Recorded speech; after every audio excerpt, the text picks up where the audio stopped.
I'm Becca. Check out my interview with CreativeDisc.com, the #1 music website in Indonesia.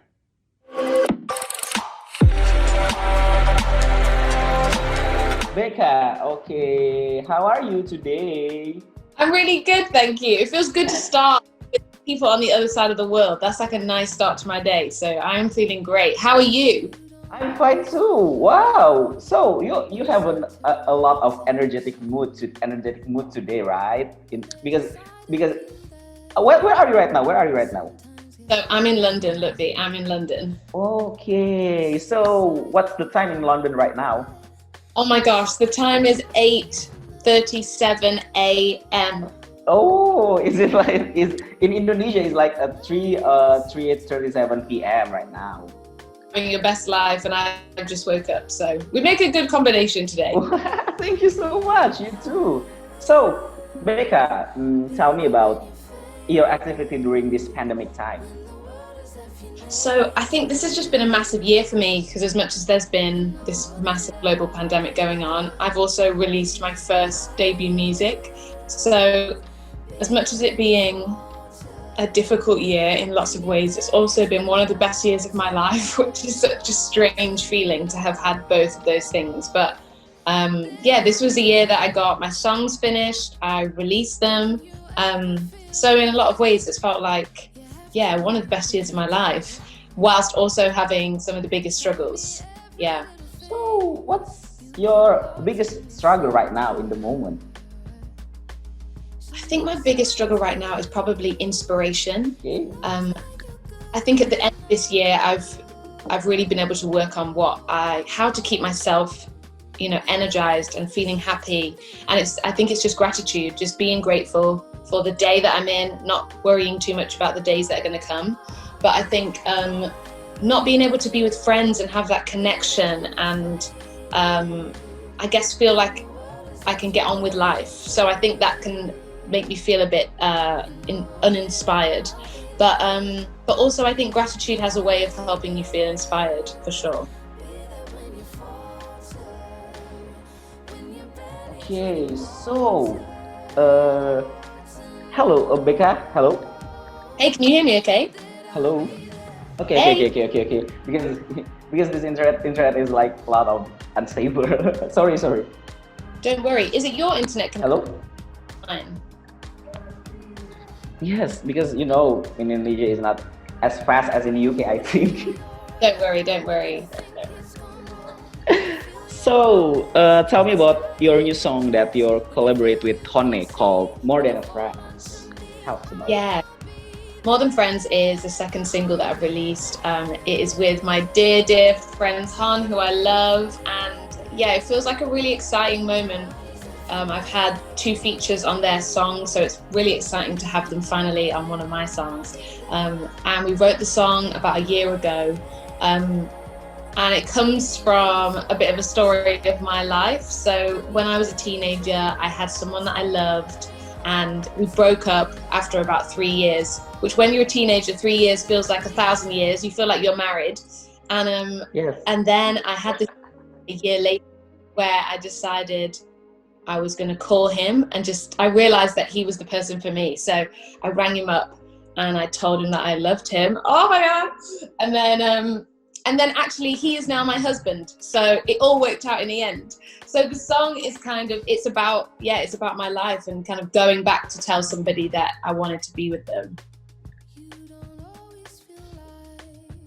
Okay, so it's a nice story, by the way, because you wrote as like an ode to your husband, right? This song. Right. Wow. Definitely. So lovely. So very much lovely. We want the song to be also, though, about not being scared to tell someone what you feel. So it doesn't have to just be someone you love. It could be a friend. It could be maybe even like a family member. Just saying something that makes you feel vulnerable. That's what we wanted the song to be about, like liberating people just to say what they feel, really. So, Becca, tell me what's your definition about More Than a Friends for you? More Than Friends for me is being brave to say the things that are on your heart, not second guessing yourself, but just going for it. It's about liberating yourself. And I guess the music is about being caught up in nostalgia, in the feeling of being young and fearless. I think that would be my definition. Wow, that's a brave of you. Wow, thank you so much. Wow, it's kind of cool. Thank you.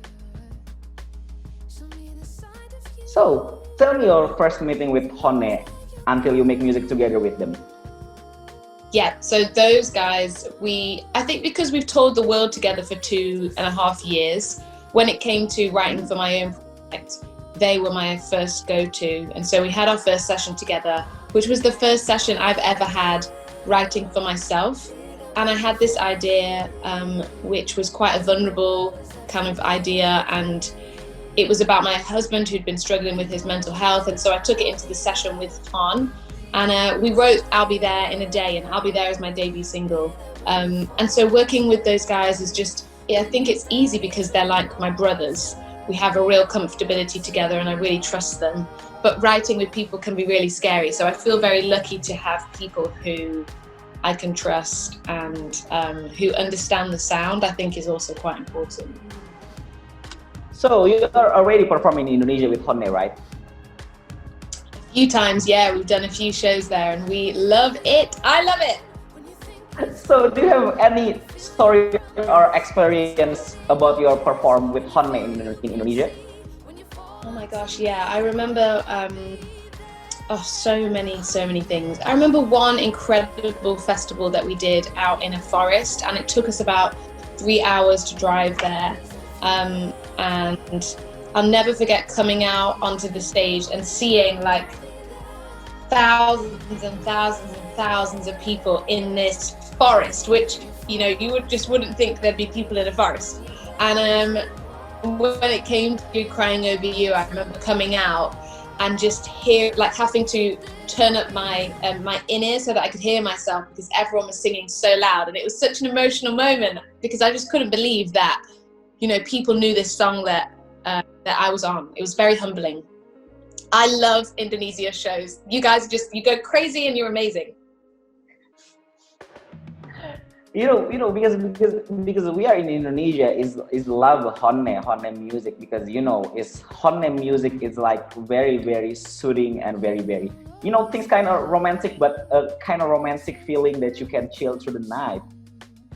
Yeah, so true. They are amazing writers, and I know that they have a lot of love in Indonesia.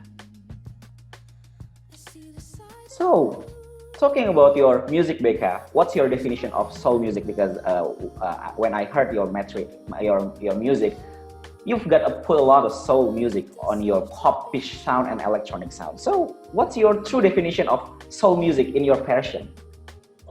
Thank you. I think soul music, as you say, for me is about putting a bit of yourself into it. I think it's about allowing some of your honest story to come to the forefront of the music, but also probably for me letting that come through in the way that it's sung as well, you know, having something that, if it's a vulnerable song, if it's about something that I've been through, then I like to have the vocals reflect that. So yeah, maybe it's soul music for me is about tapping into something that's going on in yourself and trying to let some of the vulnerability come through so that when people listen to it, they can also feel a bit of that vulnerability and tap into their emotions.